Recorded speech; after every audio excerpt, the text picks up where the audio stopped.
Waalaikumsalam, Bika, silakan duduk. Terima kasih Pak Sigit. Gimana kabarnya hari ini, Bu Bika? Alhamdulillah sangat baik. Sangat baik, alhamdulillah. Ini sesuai jadwal yang saya dapat, Bu Bika, bahwa hari ini jadwalnya supervisi di kelasnya Bu Bika. Ini setelah ini ya, benar ya? Ya benar. Kalau boleh tahu nanti mau disupervisi di kelas berapa dan mata pelajaran apa, Bu Bika?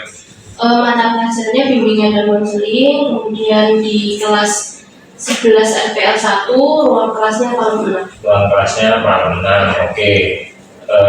Kalau boleh tahu materinya nanti menyampaikan tentang apa? Materinya nanti bullying. Materinya tentang bullying. Kenapa menyampaikan materi tentang bullying? Apa kira-kira masih banyak terjadi bullying? Ya, karena menurut hasil observasi sama beberapa permasalahan yang disampaikan oleh siswa-siswa yang saya ampu, masih banyak terjadi bullying verbal, itu fisik, ada beberapa yang mungkin dilakukan dengan cara tidak sengaja. Oh, fisik juga masih ada ya. Oh, makanya perlu dilakukan sosialisasi di kelas begitu. Ya. Terus strateginya nanti gimana, Bu Bika? Kan di kelas berarti ya? Ya, pakai media kah atau gimana? Strateginya seperti pembelajaran biasa, nanti saya menggunakan PowerPoint, kemudian saya menyampaikan materi, ada ice breaking dan tanya jawab. Ada ice breaking sama tanya jawab.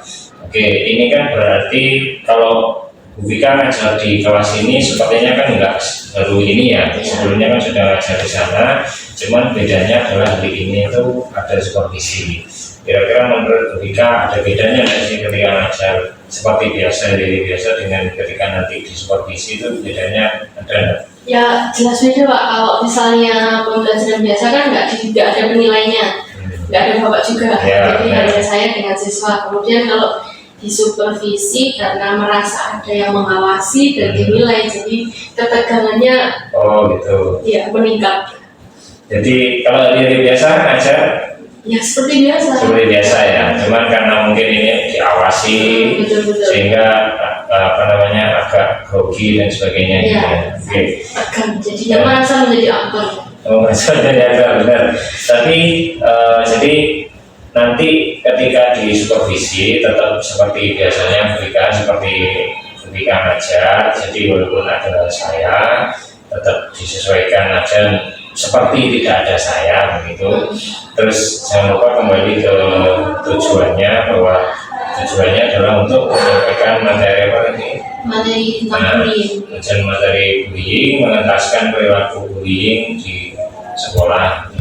Assalamualaikum warahmatullahi wabarakatuh. Waalaikumsalam warahmatullahi wabarakatuh. Selamat Pagi. Apa kabar hari ini? Alhamdulillah. baiknya Pak Semangat. Apa kabar hari ini? Alhamdulillah baik. Oke, sebelum memulai kegiatan kita pada pagi hari ini, alangkah baiknya kita berdoa dulu supaya apa yang kita bahas pada hari ini, apa yang kita lakukan pada hari ini memberikan manfaat untuk kita semua. Siapa yang bersedia untuk memimpin doa? Angkat tangan. Oke, silakan Nabila. Teman-teman sekalian, sebelum kita memulai kegiatan pada pagi ini, ada baiknya kita berdoa terlebih dahulu. Berdoa menjadikan masing-masing. Oke, sebelumnya Bu Vika presensi dulu ya. Nanti yang Bu Vika sebutkan namanya angkat tangan. Cahyalina, Andika, Kalista Melody, Chelsea, Davin, Zaman, Elvino, Galang, Hadi Surya, Mas Dana Rapat, Sakit. Muhammad Dimas, Muhammad Iqbal, Muhammad Rasya, Hadir Bu. Maikil, Nabila, Naili, Naima, Mas Kadri, Putri, Rafino, Renata, Iva, Yunita. Belum memulai kegiatan, biar lebih semangat Bu Vika ada ice breaking. Mau nggak ice breaking? Ice breakingnya seperti ini. Jadi ketika Bu Vika nanti mengatakan pagi, kalian tepuk 1 kali. Ketika Bu Vika mengatakan siang, kalian tepuknya 2 kali.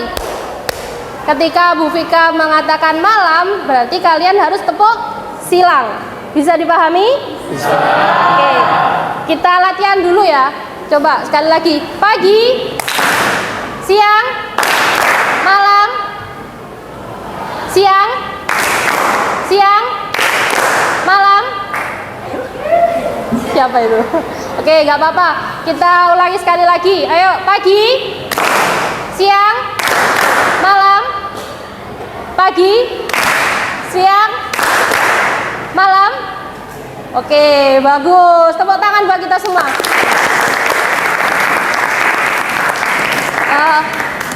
Kesempatan hari ini Bu Vika akan melakukan kegiatan layanan bimbingan dan konseling dengan materi bullying. Di sini ada yang pernah merasakan menjadi korban bullying? Pernah. Oke. Bullying itu apa sih? Kita mau menyampaikan tujuan kita, tujuan layanan bimbingan dan konseling pada hari ini. Yang pertama yaitu peserta didik mampu membedakan antara bullying verbal, bullying fisik, bullying sosial, dan cyberbullying. Kemudian peserta didik mampu mengidentifikasi pelaku dan korban bullying. Yang ketiga, peserta didik mampu memahami dampak dari perilaku bullying. Yang keempat, peserta didik mampu menolak perilaku bullying. Dan yang terakhir, peserta didik mampu menentukan langkah-langkah atau upaya dalam mencegah perilaku bullying. Jadi layanan kita pada hari ini, yang kita lakukan kegiatan hari ini, tujuannya ini. Diharapkan nanti setelah pemberian materi dari Bu Vika, kalian bisa mencapai tujuan tersebut. Oke, selanjutnya asesmen awalnya. Kalian nanti menjawab 6 pernyataan ini dengan keadaan yang sebenarnya. Jadi apa yang kalian rasakan sesuai dengan kondisi kalian, karena tidak dinilai dan tidak ada benar dan salahnya. Jadi ungkapkan aja sesuai dengan keadaan diri kalian. Yang pertama, pernah diejek, dihina atau diolok-olok? Yang kedua, pernah dipukul, dicubit, didorong atau bullying fisik lainnya? Pernah. Oke, yang ketiga, pernah diancam oleh teman? Oh, ada yang tidak, ada yang pernah. Yang keempat, pernah dirusak atau disembunyikan barangnya sama teman? Oke. Pernah didiamkan atau disindir sama teman? Pernah. Pernah melihat teman dibully teman yang lain? Oke, berarti tanpa kita sadari dalam kehidupan kita sehari-hari mungkin kita pernah menjadi pelaku atau korban dari bullying, betul? Oke. Selanjutnya, apa sih itu bullying? Bullying itu apa sih gitu? Jadi bullying itu adalah perbuatan yang disengaja dan dilakukan secara berulang-ulang. Jadi tidak hanya sekali, dilakukan secara berulang-ulang dengan tujuan untuk menyakiti, merugikan, dan merendahkan orang lain, baik secara fisik maupun secara psikis. Jadi suatu perilaku dikatakan bullying ketika dilakukan secara berulang-ulang, kemudian dilakukan secara sengaja dengan tujuan merendahkan atau menyakiti orang lain. Kemudian selanjutnya, oke, di sini ada mitos atau fakta. Nanti sama seperti tadi, kalian jawab aja sesuai dengan keadaan yang pernah kalian alami. Mitos atau fakta, membuli akan mempererat hubungan pertemanan? Mitos. Ada yang bisa menjelaskan kenapa mitos? Oke, silahkan berdiri.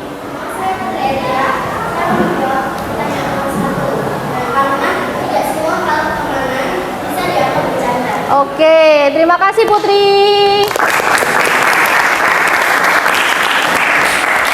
Jadi terkadang sering ada kesalahan dalam pertemanan. Gak semua hal bisa dibecandain kalau katanya Putri. Ada beberapa perbedaan bercanda sama bullying. Bercanda itu, kalau bercanda berarti ada dua orang yang tertawa. Jadi ketika ada dua orang mereka melakukan percakapan, kalau dua-duanya tertawa berarti itu bukan bullying. Nah, kalau bercanda itu berarti dua-duanya tertawa. Kalau bullying berarti ada salah satu yang sakit hati gitu. Kalau bercanda tidak menyakiti hati, tidak menyakiti fisik, semuanya happy dan tidak ada korbannya, tidak ada yang sakit hati, itu dinamakan bercanda. Tapi kalau ada salah satu yang sakit hati bisa masuk ke bullying. Tuh bedanya bullying sama bercanda. Kemudian mitos atau fakta membuli dapat menguatkan mental seseorang? Fakta.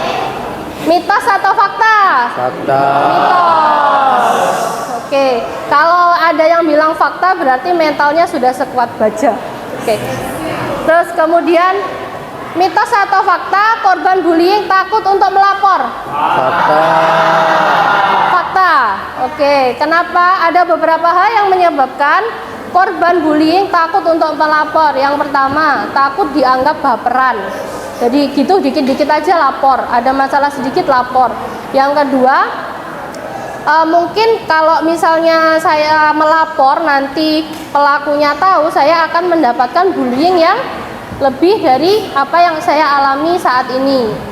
Kemudian yang keempat, mitos atau fakta bullying fisik lebih banyak terjadi?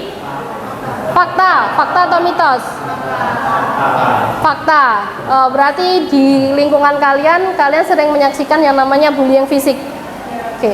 Yang kelima yaitu mitos atau fakta peserta didik perempuan lebih sering menjadi korban bullying? Mitos. Fakta. Mitos ya? Oke, kalau yang siswa perempuan menjawab mitos, yang laki-laki? Mitos. Fakta?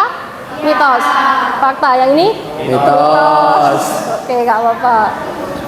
Belum tentu, karena laki-laki pun juga banyak yang mengalami bullying baik fisik maupun verbal. Kemudian yang kelima, mitos atau fakta peserta didik perempuan lebih sering menjadi korban bullying. Yang keenam, korban bullying bisa menyelesaikan masalahnya sendiri. Mitos atau fakta? Fakta. Ya, mitos. Kenapa? Karena korban bullying pun membutuhkan bantuan kita.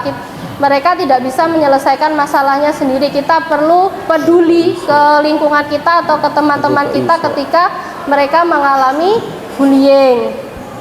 Oke, selanjutnya. Nah, siapa saja sih yang rentan menjadi korban bullying? Jadi ada beberapa orang yang memang rentan untuk menjadi korban bullying. Istilahnya gini, enak ini dijadikan bahan bullying gitu kalau katanya pelaku. Yang pertama, seseorang yang terlihat paling berbeda di antara orang-orang yang ada di sekitar. Ini bisa merajuk ke bentuk fisik. Contohnya seperti mungkin ada salah satu teman yang berkebutuhan khusus, dia mengalami cacat fisik baik dari lahir ataupun karena kecelakaan. Kemudian mungkin dari bentuk badan dia lebih kurus atau sebaliknya lebih besar. Dari warna kulit berbeda dengan lingkungan yang sekitar atau berbeda dari teman-temannya. Yang kedua yaitu kepribadian. Bisa anak-anak yang mungkin lebih suka menyendiri, pendiam atau sebaliknya yang suka rame. Yang ketiga, kondisi akademik. Anak yang lebih pintar ataupun sebaliknya. Anak yang pintar pun ternyata tidak luput dari korban bullying atau sasaran dari pelaku bullying. Yang keempat, status ekonomi atau sosial. Yang kelima, golongan minoritas. Golongan minoritas contohnya mungkin dalam satu kelas hanya ada satu anak yang beragama berbeda, atau mungkin warna kulitnya berbeda dengan orang lain karena memang dia berasal dari ras yang berbeda. Oke, selanjutnya. Nah, ada 4 jenis-jenis bullying yang mungkin kita bisa bahas di hari ini. Bullying verbal. Bullying verbal adalah bullying yang dilakukan menggunakan kata-kata. Contohnya seperti mengejek, memberikan julukan jelek, mengumpat, menghina atau mencela. Yang berat itu dilakukan melalui kata-kata atau ucapan. Di sini ada nggak yang memanggil temannya dengan nama bapaknya? Ada ya. Nah, yang menjadi korban ini terima atau happy aja atau nggak terima? Oh, oke. Jadi kita bedakan tadi, kalau misalnya yang dipanggil nanti terima berarti itu bukan bullying. Kalau misalnya yang dipanggil keberatan berarti itu masuknya di bullying. Kemudian bullying fisik. Bullying fisik adalah bullying yang disertai dengan kekerasan fisik. Contohnya seperti apa? Sudah dijelek-jelekan, dipukul pula. Dipukul, dicubit, ditampar, kemudian ya digigit. Ada temennya yang suka gigit? Ada. Oke, melempar, mungkin ada yang menjambak, ada yang mungkin bercandanya dengan tidak sengaja memukul bahu temannya. Ada yang seperti itu? Ada. Oke. Sosial ini bullying yang berhubungan dengan hubungan kita sama teman yang lain, dengan lingkungan sosial. Mengucilkan, menghindari, memusuhi, mempermalukan di hadapan orang lain. Bullying sosial ini contohnya kalau dalam kehidupan kita sehari-hari, memberikan pandangan sinis kepada teman yang lain. Contohnya ketika mungkin kalian sedang berkumpul dengan teman-teman yang lainnya, ada seseorang lewat, kemudian kalian memberikan tatapan sinis, itu masuk di bullying sosial. Kemudian mengucilkan, barangkali kalian nanti melihat ada teman yang tidak kemana-mana sendiri, tidak punya teman, itu mungkin ada indikasi dia korban bullying. Yang ketiga yaitu cyberbullying, mengatakan kasar di kolom komentar, membuat meme yang bersifat hinaan untuk orang lain. Yang sekarang sering terjadi, ada nggak yang suka membuat wajah temannya dijadikan stiker? Ada. Jadi wajah temannya dijadikan stiker. Terima nggak? Terima. Nah, berarti kalau enggak stikernya harus segera dihapus karena itu masuk di bullying, cyberbullying. Kemudian kalau misalnya verbal, fisik, sosial itu ada biasanya ada ketimpangan sosial. Jadi pelaku bullying ini biasanya lebih punya kekuatan lebih daripada korbannya, sehingga korban ini tidak bisa melawan. Jadi ketimpangan sosial bisa dari jabatan, kekuasaan, badannya lebih besar, kemudian dia lebih populer, lebih banyak teman gitu. Kalau di cyberbullying ini lebih tidak ada ketimpangan sosial. Kenapa? Karena pelakunya tidak harus berhadapan langsung dengan korban, dan pelaku bisa menggunakan akun fake untuk bersembunyi. Jadi dia bebas berkomentar, dia bebas mengupload sesuatu tanpa harus berhadapan dengan korbannya, dan siapa saja bisa menjadi sasaran cyberbullying. Kemudian selanjutnya penyebab seseorang menjadi pelaku bullying. Jadi ada beberapa hal, ada 5. Kenapa sih kok anak ini menjadi pelaku? Kenapa kok melakukan bullying? Yang pertama, pernah menjadi korban bullying. Jadi mungkin dia di sekolah sebelumnya menjadi korban bullying, sehingga timbul rasa dendam dan ingin membalas. Dan itu dilakukan karena dia tidak bisa membalas pelaku bullying yang sebelumnya, jadi dia melampiaskannya ke orang lain. Yang kedua, merasa iri atau kalah saing. Jadi mungkin ada temannya yang lebih pintar, karena dia iri, jadi ya sudah saya nyebar fitnah aja supaya dia nggak dapat teman gitu. Atau mungkin nggak usah digumbuli, dia itu suka caper sama guru gitu. Kemudian yang ketiga, kurang mendapatkan kasih sayang atau perhatian dari keluarga. Nah, salah satu caranya dia membuli karena supaya dapat perhatian, karena dia ingin terlihat menonjol. Yang keempat, agar dapat diterima dalam grup atau kelompok tertentu. Kemudian belum terbiasa menerima perbedaan yang ada di sekitar. Nah, perilaku bullying yang terjadi itu menyebabkan dampak. Yang pertama yaitu bagi korban, kesakitan secara fisik maupun psikologis jelas ketika seseorang mendapatkan ejekan ataupun perlakuan secara fisik mungkin akan menyebabkan korbannya menjadi cacat secara fisik. Jadi mungkin nanti yang dipukul tadi ada salah satu organnya yang menjadi cacat.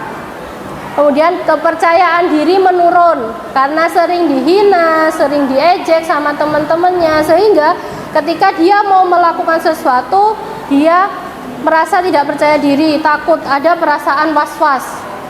Yang kelima, malu, trauma, merasa sendiri, serba salah, kemudian takut masuk sekolah. Jadi bullying yang terjadi di sekolah itu dampaknya sampai menyebabkan takut masuk sekolah. Ketika nanti mungkin kalian menemui teman-teman kalian yang tiba-tiba nggak masuk sekolah tanpa alasan, coba didekati, ditanya kenapa, barangkali temannya ada yang menjadi korban bullying. Kemudian korban akan menarik diri dari teman-teman, timbul keinginan bunuh diri dan mengalami gangguan jiwa.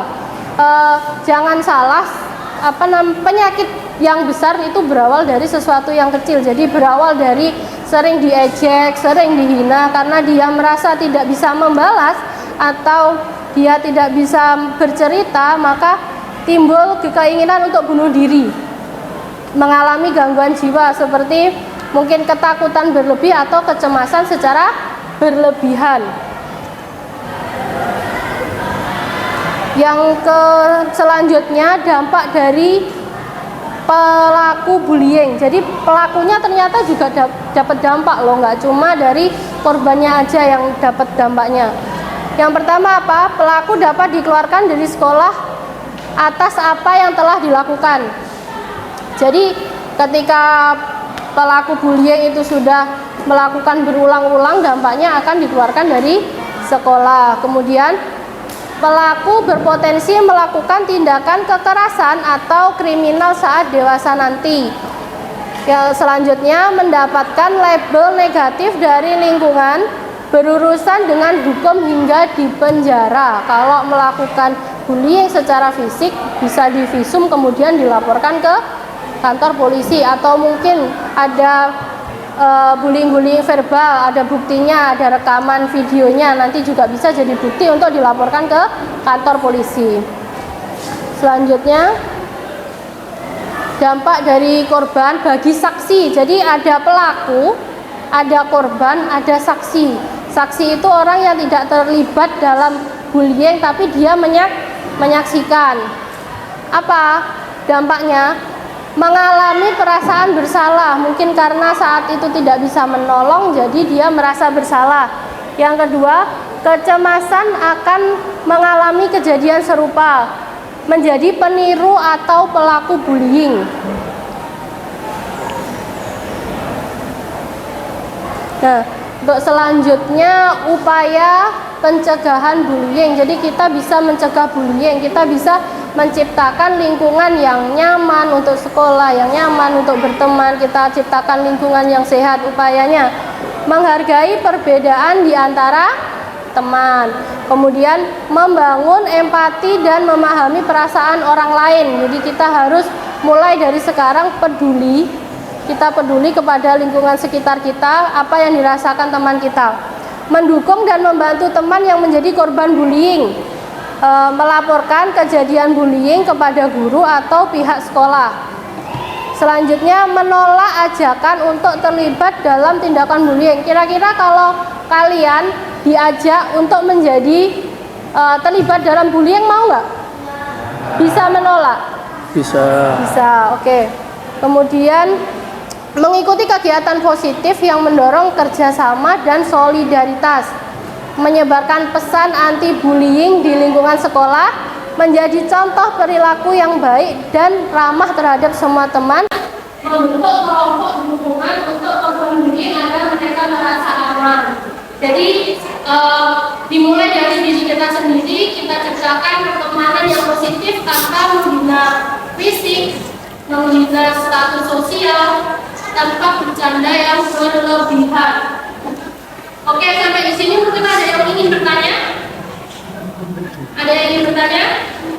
Gavin, silakan. Jadi saya mau bertanya Bu, kalau semisal saya melihat pembulian yang terjadi di sekolah ini, apa yang harus saya lakukan? Terima kasih. Terima kasih pertanyaannya kita jawab ya. Jadi Gavin bertanya kalau saya menyaksikan atau melihat sendiri ada tindakan bullying yang dilakukan apa? Yang pertama, yang kalian lakukan jika itu terjadi di dalam sekolah, maka kalian bisa melaporkan hal tersebut ke guru atau di BK. Kemudian jika di situ kondisinya memungkinkan atau tidak berbahaya menurut kamu bisa menolong. Tapi kalau kamu merasa di situ berbahaya, kalian bisa langsung melaporkan saja ke pihak-pihak yang mungkin lebih punya hak untuk menegur. Jadi kalian bisa mau melaporkannya ke wali kelas, ke guru BK atau ke guru siapapun yang mungkin pada saat itu mudah dihubungi. Nah, ketika kalian melaporkan hal yang seperti itu, kalian tidak usah khawatir. Kalian mungkin nanti merasa, nanti kalau aku melaporkan, aku akan menjadi korban selanjutnya. Ketika kalian melaporkan hal tersebut ke orang yang tepat, maka ke guru, kerahasiaan kalian akan dijamin. Jadi kalian jangan takut, identitas kalian akan diketahui. Kemudian kesimpulan dari kegiatan hari ini, mungkin ada satu siswa yang bisa membantu kita untuk menyimpulkan kegiatan ini.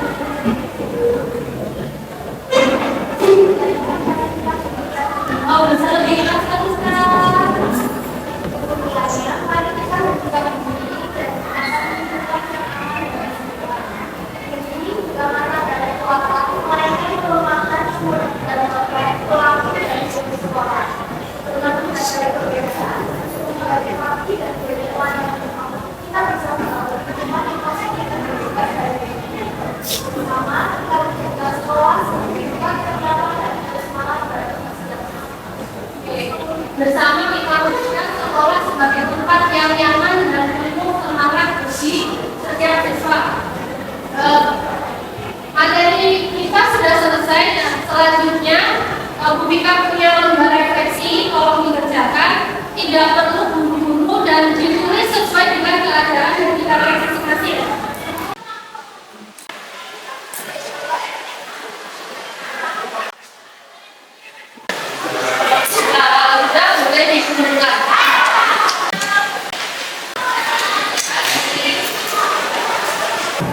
Kita tunggu dulu, masih ada 2 siswa kita yang belum.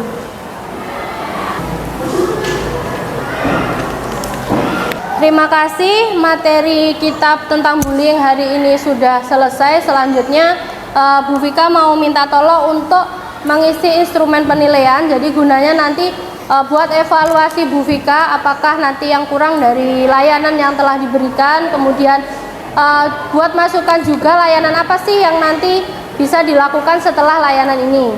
Jadi ternyata bullying itu sering terjadi ya di lingkungan kita. Ternyata tanpa kita sadari apa yang biasanya kita ucapkan, apa yang kita anggap bercanda ternyata masuk ke ranah bullying. Nah, harapan saya ke depannya dimulai dari kelas ini, dimulai dari diri kita sendiri, kita lebih berhati-hati lagi dalam melakukan sesuatu ke teman kita. Kita lebih menjaga sikap, lebih menjaga ucapan. Mungkin dalam bercanda kita harus tahu porsinya. Tidak perlu membawa-bawa fisik, tidak perlu membawa-bawa yang namanya status ekonomi, apalagi agama. Kalau di lingkungan sekolah kita ini yang sering terjadi kira-kira bullying apa? Verbal. Fisik. Fisik, ada yang pernah menyaksikan bullying fisik? Pernah. Kalau yang cyberbullying, biasanya kalian menyaksikan itu di mana? Iya, yang namanya cyberbullying kan di sosial media, di WhatsApp. Kalau di WhatsApp contohnya membuat stiker tadi. Di sini ada nggak yang pernah melakukan cyberbullying? Nggak ada. Aman semua. Aman. Kalau bullying verbal? Oke, sekarang Bu Ika tanya, siapa yang pernah merasakan bullying verbal? Kalista. Verbal, semua pernah merasakan? Di lingkungan sekolah, di lingkungan rumah? Sekolah, oke. Di sekolah teman-teman kalian pernah merasakan bullying verbal. Berarti kita harus introspeksi diri. Mungkin selama kita berada di sekolah, kita pernah menyakiti atau mengucapkan sesuatu yang membuat teman kita sakit hati. Nah, harus bisa membedakan yang namanya bercanda dan bullying. Jangan bercanda dengan membawa-bawa fisik. Kamu kok gendut? Kamu kok hitam? Biasanya gitu. Jangan membawa-bawa fisik, sosial ekonomi ataupun agama, karena itu sangat riskan. Kemudian bullying fisik. Hati-hati ketika kalian melakukan bullying fisik, ada buktinya nanti bisa divisum kemudian dilaporkan ke polisi. Ada yang pernah berurusan dengan polisi di sini? Tidak pernah, aman ya. Jadi bullying yang sering terjadi di sekolah kita adalah bullying verbal. Fisik ada, tapi mungkin tidak sebanyak yang verbal, betul? Kemudian cyberbullying ini lebih kalau misalnya yang fisik, verbal sama yang sosial itu kan kita bisa berhadapan dengan langsung dengan yang namanya pelakunya. Tapi kalau yang di cyberbullying, karena tidak ada ketimpangan kekuasaan dan bisa menggunakan fake akun, itu efeknya bisa lebih panjang lagi. Kenapa? Karena yang menyaksikan di sosial media itu bisa siapa saja. Jadi siapa saja bisa menyaksikan, sehingga kabar yang seharusnya beredar di sekolah kita bisa menyebar ke sekolah lain, bahkan sampai ke luar kota. Jadi Bu Vika sarankan bijak-bijaklah dalam bersosial media. Hati-hati dalam berkomentar ataupun mengunggah sesuatu ke sosial media kalian, apalagi yang berbau dengan bullying. Bisa dipahami? Sekarang Bu Vika mau mengajak kalian semua, dimulai dari kita, dimulai dari kelas ini, kelas 11 RPL 1, saya mau mengajak kalian untuk stop mengatakan anti bullying, dimulai dari kelas ini. Jadi mulai sekarang Bu Vika harap tidak ada yang namanya bullying ataupun perundungan, baik verbal, fisik, sosial media ataupun cyberbullying. Jadi tidak ada teman kita yang dikucilkan, tidak ada teman kita yang takut datang ke sekolah untuk belajar karena takut dihina, takut dibully. Mulai sekarang mari kita berempati, menghargai perbedaan yang ada di sekitar kita. Oke? Oke? Bu Vika ada satu gerakan, nanti ditirukan bersama-sama ya. Ketika Bu Vika mengatakan SMK Negeri 10 Surabaya, sama-sama mengacungkan tangan ke depan seperti ini, kemudian mengatakan stop anti perundungan. Bisa dipahami? Bisa. Oke. SMK Negeri 10 Surabaya, Stop anti perundungan. Oke, tepuk tangan buat kita semua.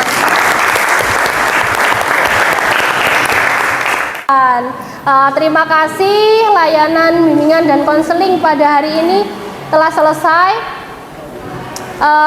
Ada yang bisa memimpin doa?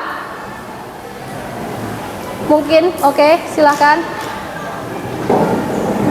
Baik, untuk mengakhiri kegiatan kita pada pagi hari ini, mari kita berdoa sesuai dengan keyakinan masing-masing. Berdoa dimulai.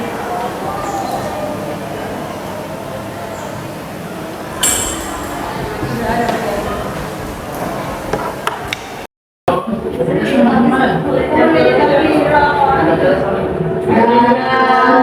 Ya.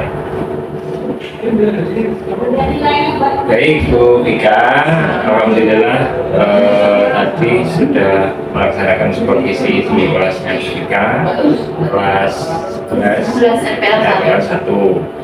Gimana perasaannya setelah habis supervisi? Alhamdulillah sekali, yang awalnya kayak kepikiran gitu, ternyata setelah dilakukan alhamdulillah berjalan lancar. Alhamdulillah. Jadi sebelum pelaksanaan supervisi, Bu Vika menyampaikan ada ketakutan kita ya. Seperti apa ketakutan tadi munculkah? Mungkin bisa diceritakan. Awalnya yang saya takutkan itu ketika nanti ada kondisi-kondisi di mana tidak terencana gitu, mungkin siswa saya tidak bisa dikondisikan atau bagaimana. Ternyata ketika melakukan masuk kelas memberikan materi, alhamdulillah anak-anak bisa fokus, bisa mengikuti dengan baik. Oke. Terus waktu tadi kan kebetulan jamnya Vika ini kan sesi siang ya, jadi anak-anak itu kan sedang ngantuk-ngantuknya, sedang capek dan sebagainya. Tadi trik yang Vika pakai? Sebenarnya kalau menurut di rancangan saya itu kan saya mengawali pembelajaran dengan SPG untuk membangkitkan semangat siswa. Kemudian di pertengahan itu ada pemutaran video. Terkendala di video tadi yang nggak muncul. Jadi saya menggunakan SPG sama pesan-pesan sih pernah nggak siswa ini mengalami bullying. Ketika ada trouble tadi ya yang tidak kita bisa prediksi sebelumnya, video ternyata tidak muncul, apa yang kemudian Bu Vika pikirkan, solusinya seperti apa? Karena itu sudah terakhir, jadi saya mengambil solusi. Ini berarti langsung mungkin menanyakan pengalaman mereka, apakah pernah mengalami di sekolah atau Oke.